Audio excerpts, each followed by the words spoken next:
You have just tuned in for the latest transmission of Stranger Than Fiction.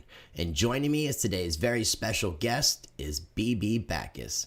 She is currently a senior faculty advisor at New Earth University, and she teaches UCC Uniform Commercial Code Law and Natural Law. But before we get into it, if this just happens to be your first time ever watching any of my videos, I do encourage you to explore my channel. Make sure you're subscribed, smash that like button, and hit that notification bell so you can stay up to date with my videos as they come out. I encourage everyone to check out my Patreon channel where I post up exclusive content. You get early access to videos. I'm doing monthly giveaways for patrons only, and most importantly, it's a way to support the channel directly. Be sure to follow my sister channel on Library and Odyssey where I post up extra videos. Check out my audio podcast, Rice Radio. That is hosted on anchor.fm. It's available on every major podcasting platform at Rice Radio. New episodes are out and coming out weekly. And if you haven't heard, I recently partnered up with Money Metals Exchange. You can get a free half ounce of silver. If you're a first-time buyer, you visit moneymetals.com. You purchase $100 or more, and you use the promo code RICE, R-I-C-E, you'll get a free half ounce of silver, and it's an additional way to support the channel as well. I'm going to have links down below for everything I just mentioned, as well as everything we talk about on today's show.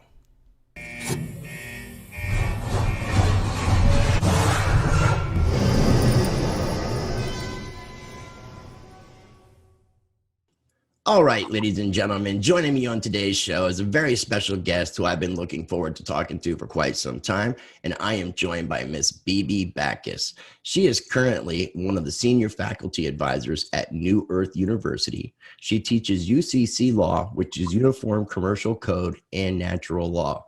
Bibi, I really appreciate you accepting my invitation to come on the show today. How are you doing? I'm fine, and thank you for having me.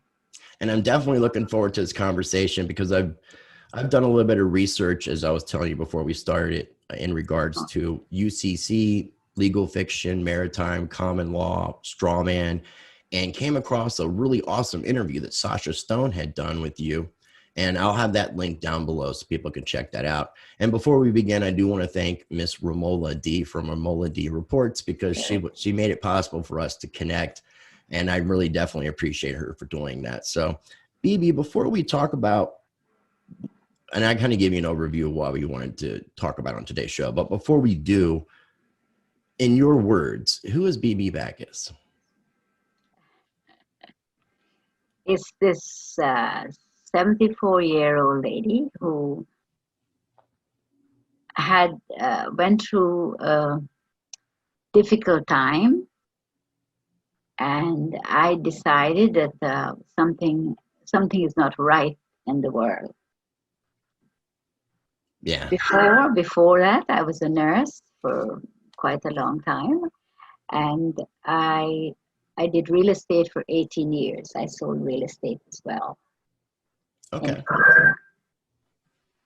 All right. Well, I guess we have a little bit of a sound echo delay, so I'll try to make sure I wait till you talk after you're done finished talking before I say anything, so we don't have that little sound hiccup. But again, man, I'm really looking forward to this conversation, and I really appreciate your time. What I have learned, you said that you started out as a nurse. You're originally from the UK. You moved to Florida. You started selling real estate. You were doing real estate for about 18 years, pretty successful at that. And then somewhere around the time period when you were 54 years old, you had an incident where an IRS agent and a local detective had walked into your office and had asked you to go to court and basically lie about a customer that you had sold a house to. And you refused to do that. Ultimately, you were set up and sent to prison for 7 years, 2 months. So basically 8 years, which is a long time. And we'll get into that, but can you explain what actually took place with the IRS agent and the detective and how you got set up and what this situation was all about that ultimately sent you to prison unjustly? Okay, well, it all started with, I had sold a house to an African American. Well, I've been selling houses an average of 25 houses a month. I was very successful. and I had 100% good rapport from the customers. I never had problems. And nobody ever walked into my office and says, I sell drugs and I would like you to sell me a house. Anyway, I sold the house. The house was for 85,000 US dollars. And the gentleman brought $5,000 of his own money at the closing. He got a loan from the bank. And a couple of years later, an IRS agent came into my office with a local detective. At the time when he came to my office, I was not aware that he could not have done that. That is why he had to bring the detective with him, because IRS agents are just field agents and they're not allowed to do what he did. Right. So they asked me about the sale, and I said, well, I have papers. I have a file that I can give it to them. And they said, no, they haven't. And then they asked me about the sale, and I told them he got a loan and all the information they had. They had all the bank stuff, everything. And they asked me to lie. They asked me to go to court and say that he was a drug dealer, and he asked me to sell him the house, and he wanted to give me cash and all this kind of stuff. So I said, I can't do that, because if I did do that, I said, that would be lying. And I cannot go to court and lie. And I said, and if he was a drug dealer or is a drug dealer, then I have my family. I will be worried that somebody could hurt us. Anyway, they kind of looked at each other, left, and then about 2 weeks later, they came back and said to me, okay, we've typed this up, and I want you to come, if you could go to court and you could say what we have asked you to say. And I said to them, no, I couldn't do that, because that is not what you're asking me to do, is lie. And then I thought to myself, something was going on, because why would he ask me to do this? Then I asked him for a copy of what he had asked me to do. And I wanted to show it to my husband. And he said, no, we can't leave it with you. And I said, well, I can't do that. He said, well, you'll be doing it for your country. Those were his exact words. So I said, no. I says, if I'm doing it for my country, then I'm doing wrong for my country. So they decided to leave me alone. And then about 2 months later, I got a subpoena to go in front of a grand jury. Just like that. So I hired a lawyer and I went in front of the grand jury. I testified in front of the grand jury with a prosecutor, and the grand jury found me not guilty of any wrongdoing. So 2 years later, when the grand jury dismantled, the IRS agent, which he should not have done, he committed fraud.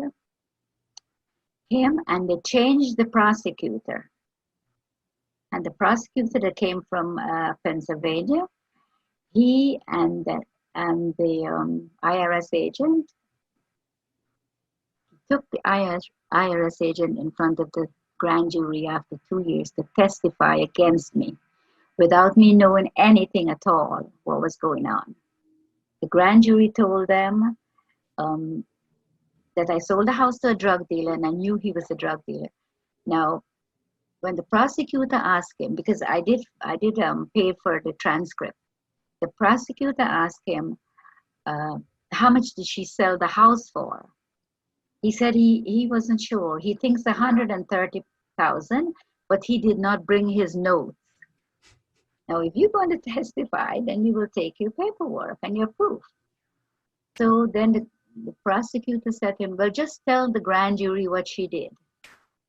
That's in the transcript. And he said, she sold the house to a drug dealer, and she knew he was a drug dealer, and she was involved with all this drug stuff and a whole lot of lies, like about 5 lines. That's all he put in the testimony. And the grand jury signed the indictment, and they charged me money laundering and engaged in conspiracy with drugs. So because they tried me with 10 drug dealers that I've never seen. They testified they don't know who I am. They never seen me. It made the jury make me look very bad. Now that I could see what they were doing. So at the end of the trial, I went to trial. They were offering me 30 months and not to go to trial. And I said, no, I haven't done anything wrong, so I'm going to trial. My attorney sold me out. He sold me out. He went on the prosecutor side. He was supposed to be representing me. I paid him a lot of money.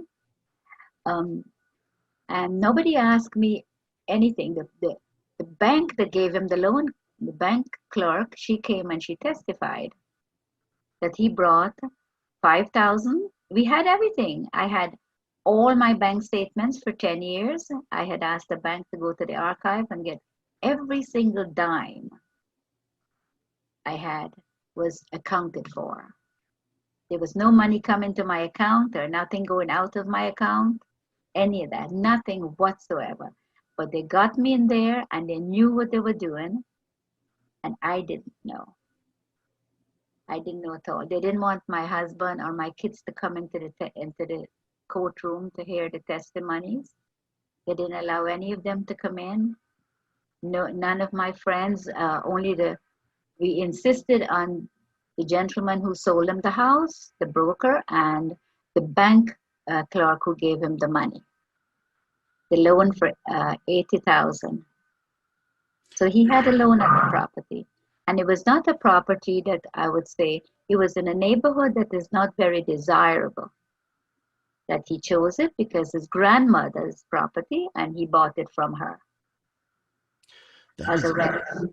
That is a really crazy story. I mean, it's really sad that you would get charged for something that you can definitely prove that you are completely innocent of, and then ultimately spent 7 years, 2 months in prison. Yeah. Now, the only thing I'll say, because I've made some mistakes in my life, and I've had a DUI, violated my probation. I spent a small amount of time in prison. I couldn't imagine 7 years and 2 months. I spent maybe 6.5 months total. But with that being said, even when I knew I was going to prison because of the situation that I had caused, I was using my time very well. When I was in there, I got my GED. And then when I got out of school, got out of prison, I started going to school, had maintained a 4.0 GPA till my last semester. I've got a 3.92, but you use your time equally as well, which I'm super impressed with. Instead of you being depressed and just sitting there and just sulking about what happened to you, being that, how many people have you met in prison that said that they were innocent and you are actually innocent? But you utilize that time to be able to, with the help of your family, they were able to get you some information so you can research, and you studied UCC, the Uniform Commercial Code, and you studied the law that you were tried under. Now, when I read that, how would you distinguish the law that you were tried under versus UCC? Or is it that you were tried under UCC law? I was tried under the UCC law, the Uniform Commercial Code, which is contract law. Plus, the UCC is the only thing that applied in courtrooms all over the world. In America, you were tried not only under the UCC, but you were tried in a military courtroom. Every single courtroom in the United States is military courtroom because the U.S., the people of the United States is under the military. So the commander-in-chief takes an oath. If he doesn't take that oath as commander-in-chief, he's devoid of power. He cannot operate as president. And I found out that I was tried under the military. I'm not a military member. I never went into the forces. And the flag in the courtroom decides what kind of a law jurisdiction they're trying you under. So when I found out about contract law and the UCC, At first, I thought it didn't really apply to me. How does it apply to me? And I studied it and I deciphered a lot of the stuff that was in the UCC book. And it's all about contract law, it's all about how to sign, it's all about banking laws. So the banks have a lot to do with it as well because the judge is a banker under the UCC. Would this fall under maritime admiralty law? Admiralty, yes. Okay, so contract law, commerce law, maritime admiralty, it's all the same thing. It's all the same thing, yes. Okay. And this is one of the reasons why I wanted to talk with you to get some clarification on some of these things. Now, so you basically utilized that time well. You learned how the system was rigged and how it was committing fraud and treason, which we'll get into. But I read that you started putting your knowledge of UCC law into practice, and somehow you got in front of another judge and you were deported. Yes. What happened with that? Yeah. Sorry. When I was about to leave, they wanted to take my DNA to put it on file, and I refused to give it. And they told me they will take it by force. So I have learned that UCC law and contract. So I wrote up a 9-page security agreement and sent it to the judge. No, I sent it to the lady from the medical department who wanted to take my DNA.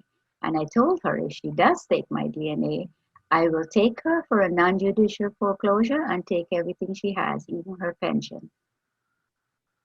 So it spelled out everything in the 9-page security agreement. And at the very end of the agreement, I put her down as the debtor. And I typed her name up, and under that, I put debtor. So that worried her because I'm asking her to take the debt. Then I put my name down under hers, and I put my name, high case, low case, creditor. And then I put creditor accepts debtor's signature in accordance with UCC, and I put the numbers in. So when she received it, she got worried and she took it to the warden. And she said, I forged her signature because I typed it up and I put debtor. Now, they don't understand the difference between the names. So they called a judge in from outside and brought him into the prison. And I was told I have to meet with the judge. So I went and they were all there, the officers, the warden, everybody. And the judge asked me, what's this? So I said, at that time, Chris, I was really confident in what I knew. I said to him, it's in English. Do you understand English? Mm-hmm. And he told me I was arrogant. I said, no, I said, it is in English. So then he told me that he was going to take it and look over the document, and he'll be back in a week. And when he comes back, if I had forwarded her signature, he's going to give me another charge and keep me in prison. So I says, okay, so I'll see you next week. So when he came back the following week, he asked the warden to speak to me privately. So she put us in another room, and he asked me, where did I learn this stuff? That's what he said. I said, with the help of my kids and my husband. They did all my research for me, what I want them to research. So then he said to me, I'm sorry about last week, but when I looked at your papers, I did not have a clue what you were talking about. The judge told me that, and he gave it to me in writing, that I did not commit no crime. And he said he was sorry about my case and how I got in there. And his superiors, he had to take it to them for them to look at the papers to make the decision. And he said that they said to tell me that I have not done anything wrong and I'm on the right path. Okay. And he gave me a note and he told me that, so I walked away from there, free and clear. I knew exactly what I was doing. He told me that he was very proud of me and he's never seen that before. All the years he's been coming to the prison. Never seen it. So, and he gave me a statement And same thing with immigration judge. When the immigration judge, it was televised from the because I didn't have my American citizenship. I just had residence. And he was trying to deport me. So I had a meeting, and he was in his courtroom, and it was televised from the prison. And I sent him a 9-page security agreement as well. And he couldn't use my property for financial gain, because that's what they do. They only want the money. So, and my name is my property. And I told him if he uses it, this is what I'm going to do to him. So when he came in, he asked me my name, and I said, well, I said to him, if you don't have my name, why am I here? Because you sent for me, I didn't send for you. And he wasn't looking at me, and he says, okay, he says, what is your date of birth? You see, they tried for you to contract with them. I said, well, that's a stupid question. I won't even answer. So then I said, I want to ask you a question. He said, yeah, go ahead. I said, you have in your courtroom a military flag, and I am a non-military member, and you committing fraud. And the prosecutor jumped up. I don't know where she was. And she said, watch what you say with that word. I says, what you mean, fraud? I can prove you committing fraud. If I can prove you committing fraud, you wipe my slate clean. I should not have been here. But if I can prove you're committing fraud, I'm taking you to the cleaners. She didn't say anything. He just told me to watch what I say, that word. Then the judge just said to me, I'll hear from him in 2 weeks. So I got the deportation letter, and it says on it, I failed to acknowledge my name, so he's deporting me. And he deported me on someone else's surname, not mine. It wasn't Bacchus. That's crazy. And I have copies of that. I have copies of it. So this all started when you were getting ready to leave. You were done with your time with prison. They wanted DNA. You wouldn't give it. And then, so you went from the prison to being deported. You never actually got to go home? No. They deported me, and that was his deportation paper saying that I failed to acknowledge my name, so he deported me. And separated no, I've never heard that before. Never. Separated you from your family in the process. Yes.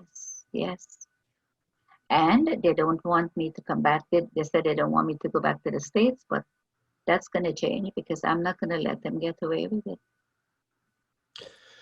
Wow. Have you tried, okay, so now, I mean, I take it you're back in the UK, which is where you're a resident. And I know you travel to South America. Are you able to travel with, back and forth through countries and stuff like that with a passport? You just can't come here? No, I went for an interview last November. I applied to go to visit my children, because they're in Florida. And I waited three hours at the U.S. Embassy, and the gentleman came out to the window after 3 hours, and he put my passport through under the window, and he said to me, "You're denied from coming to my country." He spent 3 hours looking through my papers. Then he said, "You're denied from coming to my country, and don't ask me no questions." I couldn't ask any questions or anything at all. And then he said to me, "What have you done with your properties?" Now, when I went to prison, listen to this now, Chris. I had over 20 grand in the bank. I had over $1 million worth of real estate paid for, no mortgages, no nothing. My son went to Emory University, and he joined the Navy. He's 22 years in the Navy. He had his pilot's license. My daughter, I was spending the money behind my children's education. My daughter's a helicopter pilot, and I didn't really have any debt or anything, and they haven't taken anything from me. My bank account is still open in the States. They haven't taken it? No, No, You can still nothing, not access a it and dime. everything? Yes, not a dime. Plus, um, I could access. I keep in touch with my children, but he was nasty and rude. What did I do with my properties I have in America? And I told him, it's none of your goddamn business. That's what I said. No, I get it. I totally get it. And I It's mean, none of his business. Why is he asking me that? When he told me don't ask him no questions. yeah, makes So sense. Yeah. I mean, that's a lot for you to go through. It is. I apologize that the system is so screwed up that happened to you, but at the same time, we now have this supremely educated Bibi Bacchus, who is a teacher with New Earth University, which we'll talk about New Earth University. It's a platform for planetary stewardship and unification, and they offer free courses as well as paid courses, which I totally get because people are putting a lot of time and effort into putting these courses together. So having a paid course is not something that is unfamiliar to people.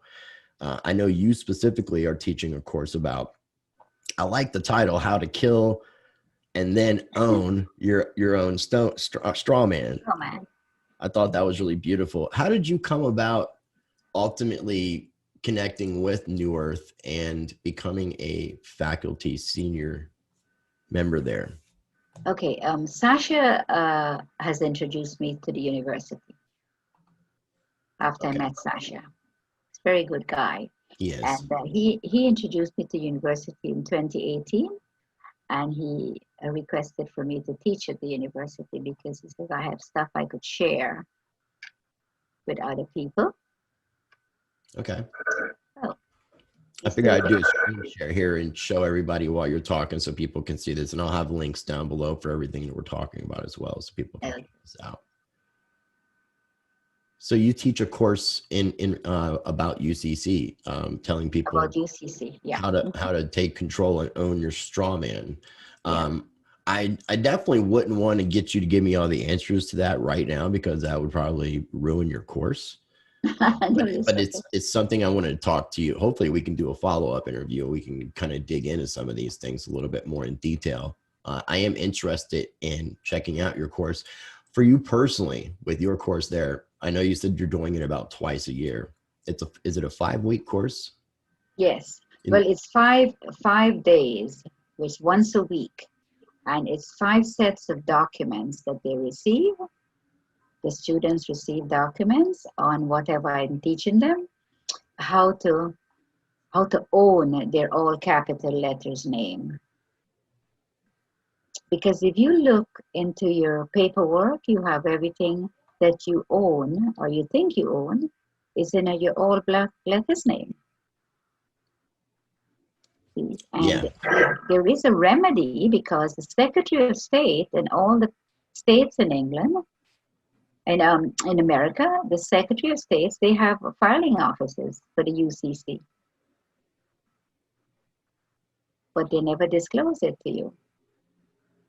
No, they don't. They definitely don't. And that's part of what I've been trying to do on my journey this year specifically is, like I was telling you, interviewing all these different people that are in the common law, knowledgeable about legal fiction and straw man, that are knowledgeable about the idea of maritime admiralty, commerce, contract law, UCC. And there's a lot of different varying opinions about how we get to that finish line. I feel like there's got to be several ways for us to be able to get to that finish line. It doesn't have to be just one way to be able to exit the system. But ultimately, what I've had problems with is being able to actually find factual evidence where I can show somebody that my different numbers, like my birth certificate number, my social security number, my banking account number, whatever the ticket number, how it's become a traded commodity. And it's a QSIP number. I have not been able to look up any of this information to determine this. I mean, I'm even hearing the United States is a corporation and that everything operates under maritime admiralty law. That at one point in the history of our nation, of the United States of America, the court system started out with multi jurisdictions being heard and tried, I guess would be the word, I'm not sure, but so that you would go into a courthouse and you might be there for, someone might be there for common law, with something dealing with man-to-man, people to people, and then you may have somebody there dealing with a contract for business, and then they're dealing with commerce, maritime law. So you have different jurisdictions that were being heard at the same courthouse. And then somewhere around the Abraham Lincoln Civil War time period and the restoration of this nation, they forgot to include common law back into the courts. And everything, it seemed like, was operating under the maritime admiralty law. That's when we had in 1871, the Act of 1871, that would have definitely put in concrete the idea that we were corporate entities. And then you can fast forward to 1930s with the birth certificates and social security numbers. And then, you know, you can go back and look at the UK and look at like the Cestui Que Vie Act from 1666. I've been looking into Roman history, and a lot of this, they say, goes back to Babylonian times. I'm kind of learning it comes from Phoenicia, but I'm not sure if that's correct. But do you have any type of evidence that can you help me to be able to get evidence to where I could present factual documentation to show people that we are legal fiction entities, that there is a difference between us as a people and us as a person, and us being lawful versus us being legal? Okay, well, first of all, as you say, we have a corporation, we have corporate governments, we have corporate here in England. Now, people, individual, persons, they're all corporate names. People? They're people. People is a corporation. If you say the people is corporation. Okay. So is individual, if you look at that. It's corporate. They say you have a resident. A resident is a place of business. That's how the IRS could tax you at your home, because you are not, or you should not be taxed for your labor.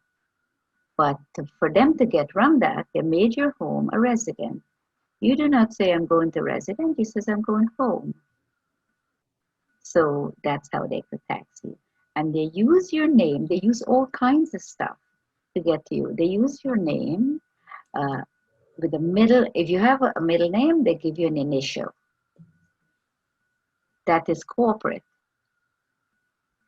Okay. So, yeah, and Mr., Miss, Ms., all that's supposed to be dropped. You weren't born with a Mr., you weren't born with a Miss.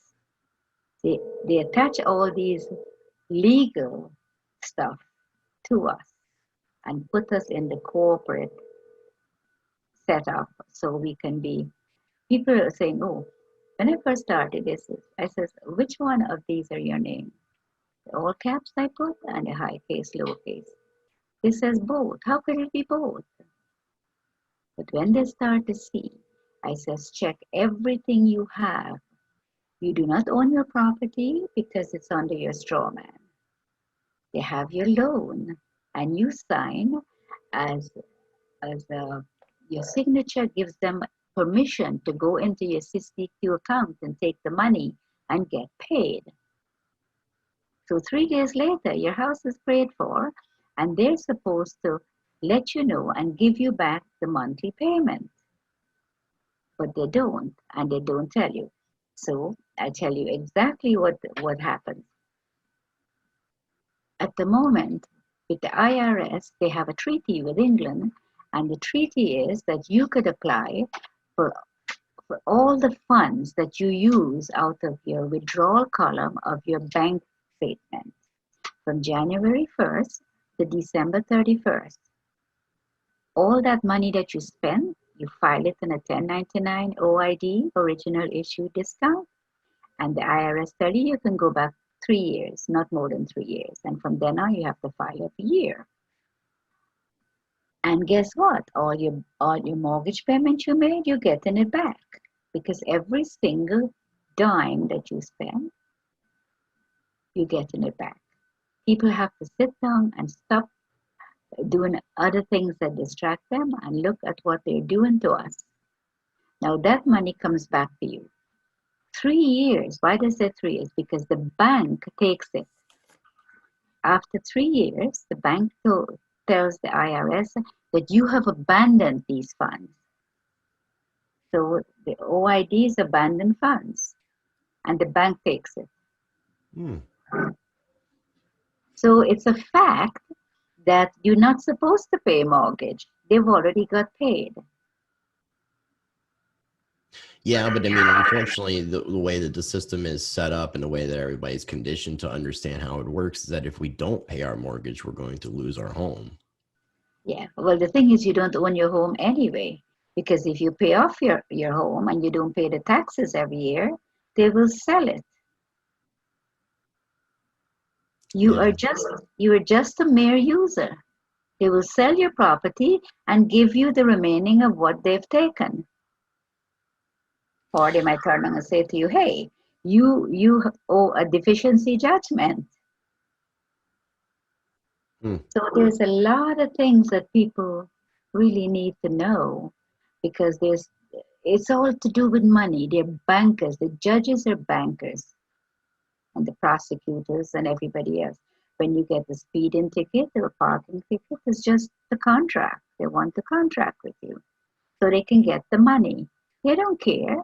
If you pay up 100 times you get tickets and you pay, that's fine. You're a good boy. Well, okay, so you learned how the system is rigged and how it's committing fraud and treason. Yeah. How do we remedy that? What is your recommendation for what we do as man and woman, individually and collectively? How do we unrig this system? Okay. First of all, you have to recognize that the all capital letters name is not you. It is the debtor.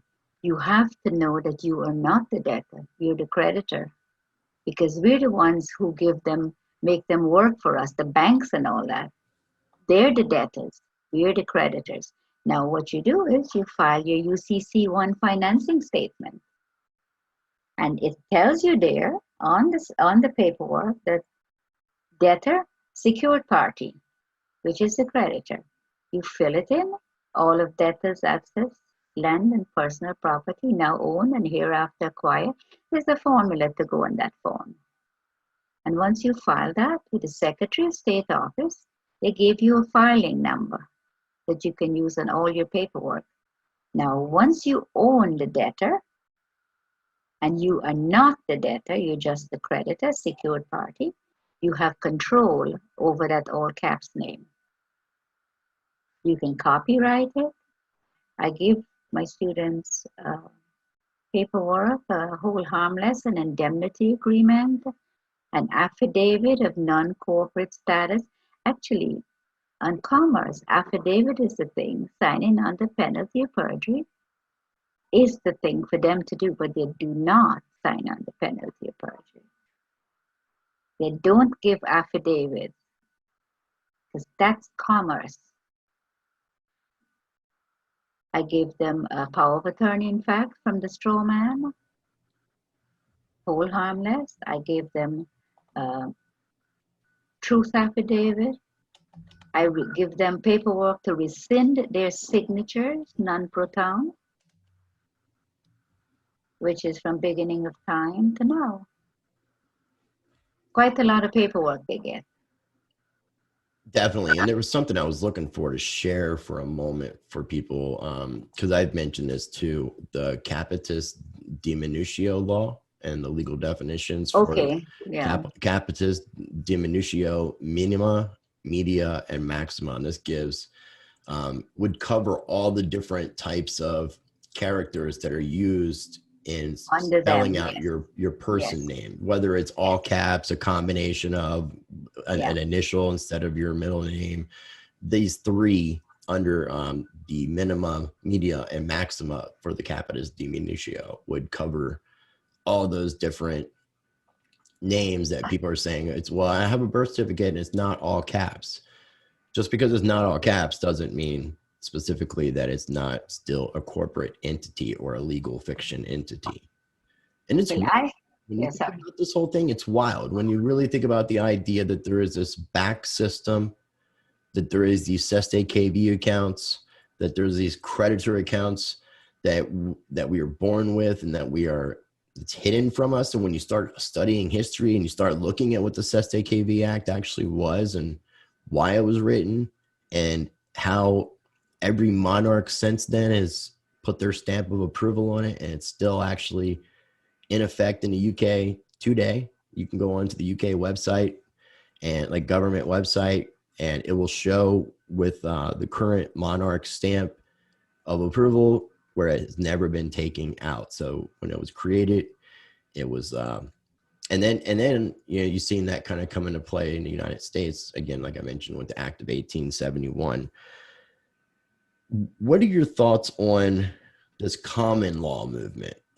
And do you see a difference in between common law and natural law? No, they're the same. The only difference that you will see is not the common law, but corporate. Everything is corporate, and it will not go under any constitution, because they have a group here that goes. I think Ramona has interviewed them. They're fighting for their properties back under constitutional law. I told them they will never ever win. They cannot win under the Constitution. We do not have a Constitution. We have corporate law. You have to go after them under corporate law. You cannot do contract law. That's what you have to go after them on, or else you never win. One guy is fighting for 2 years. But why? The Constitution group is asking for the Constitution to be brought back. Now, to bring back the Constitution, you have to get rid of the corporate law. You have to. They're not going to let you. These people put a lot of time and years into this system, and they're not just going to give it up. No, I agree. And it's been well thought out and very methodical. Now, what I've started to learn is common law versus natural. Natural law, and I'm not sure if you're familiar with a gentleman by the name of Mark Passio. No. I've had him on my show recently. I'll email you a link to some of his videos. He does lectures, like 9-hour lectures on natural law. Very intelligent guy, very well versed in this. And what I've started to learn, and I may be incorrect in this, but common law, the way I was looking at this from my research, is it's a man-made system. And it varies based off of where you're at, because some things that are acceptable in one country based off cultural, the way the culture is, may not be acceptable in another nation and how their culture is. Like marrying off young children into a family like at 12, 13 years old. That would be something in the United States would be like, no. So the common law to me was something that would be varied and would change depending on the areas. And I'm understanding there's a Spanish common law, there's English common law. And then what I differentiated with that natural law was that this isn't something that was created by man. It doesn't have a difference in variations. The things that we find in natural law, God's law, cosmic law, karmic law, are the things that people universally everywhere know you should and shouldn't do. Like, no matter if you're living in a tribe in South America, you still realize that murder and stealing are wrong. And the 10 Commandments. Right. Those are things that just people just basically inherently know are wrong. So that's where I've seen a difference with common law and natural law. But I do see common law, the main form of common law, because it is confusing. You would think that common law would just be natural law because it sounds like it's law that's common to people, but it's law that's common to people of that land. if that Yeah. makes any sense. And so that was one of the things that I had learned with that. Are you looking at any of these people in the United States, like Anna von Reitz or Russell J. Gould and some of their groups? Russell J. Gould has his quantum grammar and his system that he's created, this quantum system, apparently. And then you have Anna von Reitz with the American States Assembly, and she's talking about changing your political status. Are these kind of things that do you recommend that need to be done in order to take control of your straw man, your legal fiction, or are these things that are not necessary? Okay, first of all, we shouldn't have political status. We're all sovereigns. You were born sovereigns, and from the time you were born, they attach that national insurance number to you. Not when you're 60, from the time you're born, and you're registered with the guy from the military. I think he's a, can't remember, but he registers all the births from the time they're born. You're born, and you get your national insurance or your social security number. The system, what I know, it does work.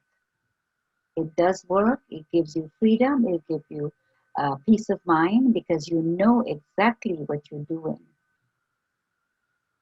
So if I receive a letter from the court says you have a ticket and you need to come in, or for some reason to come into the court, I just write to the judge and I tell him, thank you for your invitation, but I will not be attending your business center. And I never appear, and I never heard from them. I went to court with some of my students to help. We went to court on council on this property tax, and we put the judge a notice that with an affidavit, and he said he was not here in our case, so we left. So if you know what to hit them with, that is the most important thing. Like I just had a student who called me. He was asking for some help, and he called me today and told me, when I told him what he needed to do, because he took my class with the HMRC, he sent me a recording that they told him that HMRC is a government agency. And I told him, you know better, I teach you different. So I heard him on the interview. He sent a recording and he told the guy, you're not a government agency and I can prove it. Your HMRC is a corporation. And today he got, just before I got online with you, he got a phone call and an email stating that they withdrew his case. But they didn't say, no. They didn't say why they withdrew it or anything like that. They No, don't want anybody to know that what he had said. Right. Yes. Okay. Yes. Wow. I mean, it's crazy when you think about this. Now, with everything you're saying, are you able to still, I'm assuming because you said you still have your bank accounts in the United States, are you still able to transact, bank, use credit cards and all that? Like, I don't use a credit card. But you can do everything else like a normal person? Yes, I don't use credit cards for the simple reason that's stealing from the credit card companies are fraudulent. How can someone lend you their credit? Yeah. Well, you're definitely a wise woman, and I really honestly appreciate your time. And I would definitely like to be able to do something again in the future. Before we do wrap things up, I guess what I would like to ask you is, based off everything we talked about today, do you have anything that I didn't mention that you would like to touch on, or any final thoughts that you would like to leave people with? Well, the thing is, the United States corporation needs to do something for their citizens, because the people in the United States and England, they're owned by their government or their corporations. And they need to start telling these people that here, the 14th Amendment of the Constitution is not for you. You know, they did whatever, Roosevelt did whatever he wanted to do, and the people are being prosecuted by the banks, and they're taking away their money, and they're telling them, we're taking your house, we're taking everything from you. So I think people should wake up. That's a beautiful way of putting it. Now, when you said the 14th Amendment, that made me think about people like Audubon Wright and Russell J. Gould, who are telling people to change their status, because the 14th Amendment has changed our status for us to be U.S. citizens. And then if we change our status and I want to use Audubon Wright as the example, she says that we can become either a state citizen or a state national. A state citizen would be able to participate in the state governments and things like that, and wouldn't be able to do anything outside of their state in regards to make sure that they're not being biased towards other activities. Then a state national, they wouldn't really necessarily be able to be part of the local government because they can contract with anybody they would want to, and they would have biases. That would be like the idea of the 13th Amendment, where they were talking about the Titles and Nobilities Act, saying that there wasn't allowed to have members of the Bar Association being presidents of the United States. And Abraham Lincoln was a member of the Bar Association. I believe that was one of the things that he helped to change or helped to erase from history, because it seemed like there's a lot of history erasing that takes place. Yeah, well, the thing is, the Bar is British Accreditation Registry. And all the attorneys in America are British esquires. And that's they have all the to do title of with the city nobility. of London. Yes, they have the title of nobility. And when they got independence with the 13 states, the king says all attorneys will have to take the title as esquires. And they still have it. And people need to know you have 52 republics. You don't have 52 states. Yeah, because each thing that we call states are their own republics. They have their own governance, their own constitutions. They are their own individual nations. That's right. The United States would be really a federation of nations. United States is there's a whole complete fraudulent system. People should fight for their rights. They should say, look here, I am living in the republic. I'm not living in a state. This is a republic, and they should fight for the republic. When they filed bankruptcy and they made all the state subsidiaries for the bankruptcy, the people should fight. If the people don't fight, we can never have change. So well said. So well said. And I say it all the time, and it's a very simple concept, but when enough people take a stand, nothing can stand against the people. Well, so they're taking a stand now. We're getting there. We're getting there, and we're waking people up. We're waking them up, and you've done a great job at it. And I truly appreciate it. If you can bear with me 1 second, I'm going to wrap things up on this and on the video. And after I'm done recording, I want to talk with you for 1 second. So ladies and gentlemen, I do appreciate your time. I hope you found value in today's conversation. I'm going to have links down below for everything I talked about. And I definitely encourage you to check out New Earth University, and make sure you check out Miss Bibi's course, How to Kill and Own Your Own Straw Man. Definitely something worth checking out. I'm going to be checking it out. I really appreciate your time. If this is your first time ever watching any of my videos, I do encourage you to explore my channel. Make sure you're subscribed, smash that like button, hit that notification bell. And as always, I encourage you to be the change by practicing change. Well said.